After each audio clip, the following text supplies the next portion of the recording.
We are here today with World War II veteran and hero Walter Ehlers, recipient of the prestigious Medal of Honor. There have been 3,648 medals awarded to veterans of all American wars. The Medal of Honor is awarded to people who distinguish themselves conspicuously by gallantry and intrepidity at the risk of his life above and beyond the call of duty while engaged in an action against an enemy of the United States. We consider this a great honor to be able to interview you today. Walter D. Ehlers was born on a farm in Manhattan, Kansas, in May of 1921. He enlisted in October of 1940 and fought in the front lines during World War II. He grew up with few personal possessions, which allowed him to become very close with his brother Roland. Walter Ehlers was raised as a Christian man and enlisted in the military, determined to remain a good person. You enlisted in the Army so promptly. What events influenced you to do such a thing? Roland came home from his trip to Wyoming and so forth, and he said he was going to join the military service because he didn't want to be drafted. That's when they started the draft in that year. And so when he told me that, I said, well, I'm going to go with you. Now, you enlisted in the Army, and they stationed you in many different places across the world. Could you describe some of those places to us and tell us where you were stationed prior to D-Day? First place I went to was the Presidio Monterey, and that was a really nice place because, you know, that's where the big golf course is outside the Presidio there. In October, we were put on boats to head for overseas, and we didn't know then where we were going. We were in all ODs and everything. ODs are the olive drab uniform, you know. Olive drab uniforms were standard issue for all GI Joes in the European theater, while the ones in the Pacific usually had tan or khaki colored drab. And we had a French translation book, so we thought we were going to France. But we didn't know that we were going to French Morocco until we got close to the shore, and they said we were going to land in French Morocco near Casablanca, and we landed at Fidela. 2 weeks later, I was on my way up to North Africa, and from French Morocco, and we went up there, and we joined the 18th Infantry Regiment. That's where we first found out there's such thing as friendly fire. For instance, we had an artilleryman up with us. In those days, we had our advanced artillery people to do observing for the artillery. Then they'd radio back their ordinances where they wanted the artillery to fire. Well, this day, that guy got the ordinance in reverse, and instead of firing on the enemy, they fired on us. And that wasn't too good, but we lost about 37 guys that day. So we went to Sicily from there after we won that war in Africa. And in Sicily, my brother and I were together all the time during the fighting. We won the war in Sicily. We went over to Normandy and to England. And my brother rejoined us in England in November. And we were together there, and from there on we trained in England and all this stuff. So the rest of my fighting was in France. And here in Normandy, France, is where the landing operations of the Allied invasion of Normandy took place on June 6, 1944, commonly referred to as D-Day. The job of Walter Ehlers and the other infantry of the initial attack on Omaha was to reduce the coastal defenses of the Germans and allow for larger ships to follow up in later waves. These defenses were unexpectedly strong and inflicted heavy casualties on the U.S. landing troops.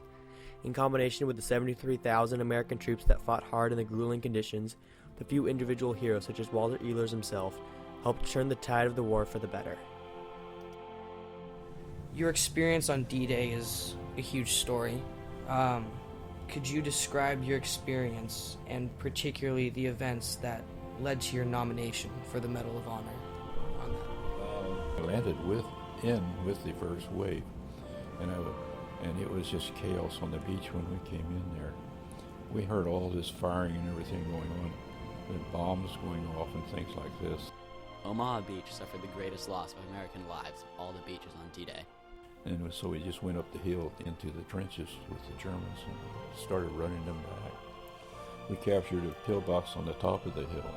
When I saw my company, I saw my brother's platoon sergeant, and I asked him if my brother was with him, and he said no. He got killed on D-Day on the beach because it had a direct hit from an 88 that hit the ramp of the boat that he was coming down the ramp on when it landed on the beach, and killed practically the whole squad. And and I knew all those people, because I was in that company for so long. I knew less people in my own company. All the people I knew in my company was my squad, practically. The rest of them I didn't know, aren't they? So I hitched up with the company, and then they sent me out in a squad out in advance. And we came up on a briefcase, and we picked up the briefcase, and then we went a few further, and I told the guys, I said, we're going to go back. He was happy with our patrol following them, because when they opened the briefcase, it had the second and third lines of defense of the Germans' withdrawal from the beach. And so the next 2 days, that's what we were doing. We were hitting that line of that line of defense right on the nose on our attacks. And so that's how I happened to come upon the 3 machine guns in succession. What happened is that we were going across a field.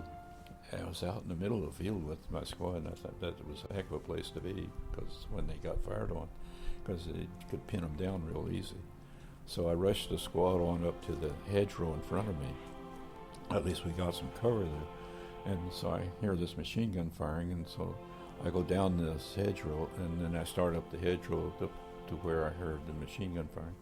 But I heard a noise on the other side of the hedgerow. I went up on the hedgerow, and here's 4 German patrol looking at me.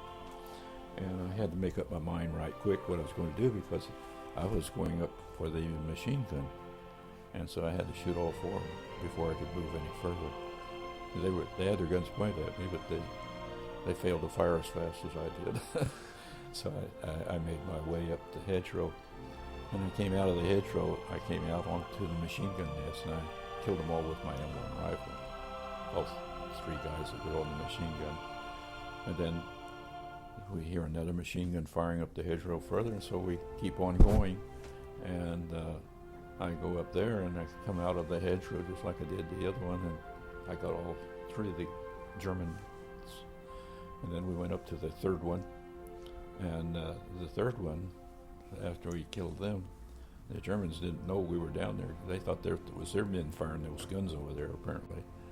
And but it wasn't. It was us. We killed their machine gunners, and the persons were out observing. And I went up on the embankment there. I was up on a hedgeway. They had it cleared off. And down there was 2 big mortar positions. And there were about 12 men down there. And I had my men to fix their bayonets when I attacked the first machine gun, because we were so close to them. And so when I went up on there, I had my bayonet fixed, and it was at port arms.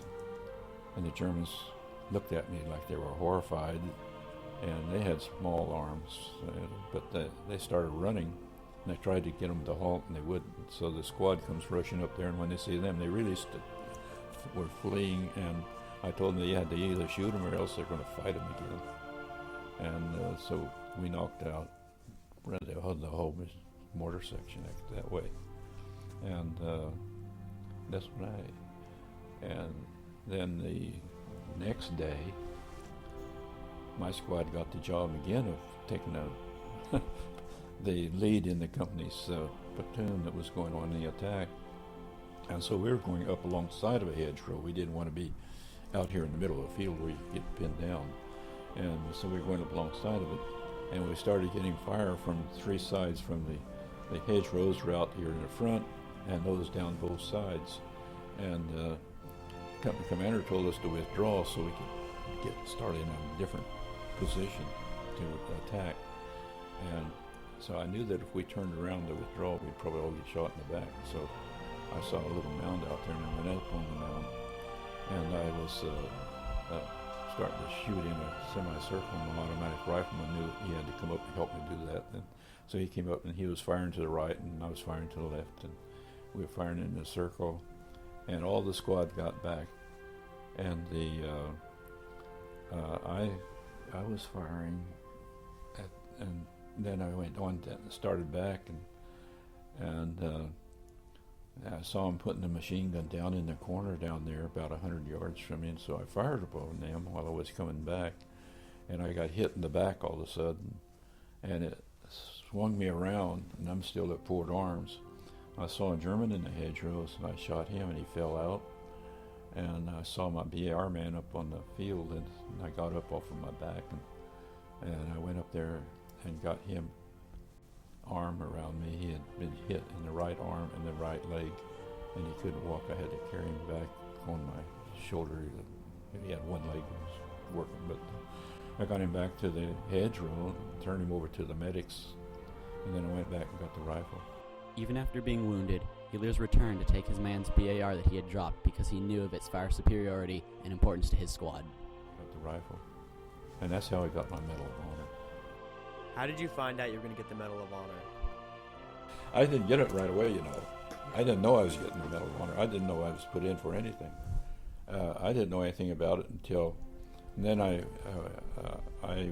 after we left Normandy, I was on a train going back to the front lines, and I'm reading the Stars and Stripes, and I was reading where I'd gotten the Medal of Honor, but I had a friend who's across the aisle from me on the train, and he's reading it, and he knew my brother and I by our last name, so he just assumed he's reading about my brother. He says, "Hey, Ehlers, I'm reading where your brother got the Medal of Honor." I said, "Yeah, I'm reading that too," but I didn't tell him he was reading about me because I hadn't had it yet. Never knew I was getting until I read that. Question: as a man of Christian faith, how did religion play into your experience as a soldier? That's the way I lived my life throughout the Army, so I never drank or never smoked. Walter Ehlers retired after 29 years working for the Veterans Administration. Walter Ehlers currently lives in Buena Park with his wife. Ehlers still regularly attends military and Medal of Honor related ceremonies. He has shook hands with every president since Harry Truman. He often visits his brother's grave in Kansas and has a community center named after him. I enjoy every day of my life, and I'm very happy about it.